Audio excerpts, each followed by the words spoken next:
नमस्कार प्रिय कृषक साथीगण आपड़ देखिपे ये सूर्यमुखी चाष प्राय 2 एकर रही बर्तमान फ्लावरिंग स्टेज अच्छी तेणुक बर्तमान आप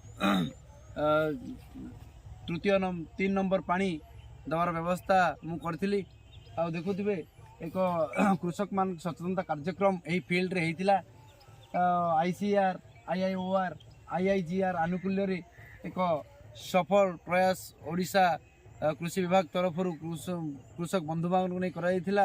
तो निश्चित रूपे कृषक मानकर मेरुदंड सफल होबार यही ट्रेनिंग सहायक हम।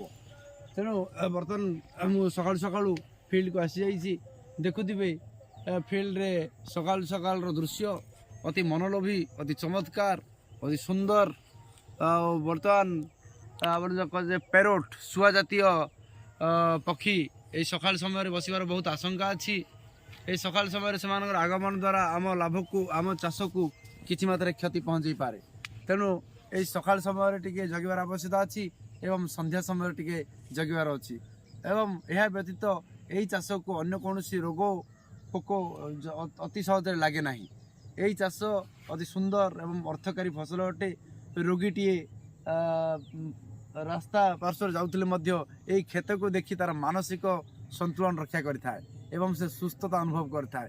मॉर्निंग वॉक जाऊा युववर्ग माने व्यक्ति विशेष माने यही खेत को देखी अरे खुशी हुंती। तो निश्चित रूपे यह केवल आमर आर्थिक मेरुदंड वृद्धि करना एवं मानसिक सुस्थता रखिबारे यही चाष साहाय्य करता है। धन्यवाद कृषक साथीगण।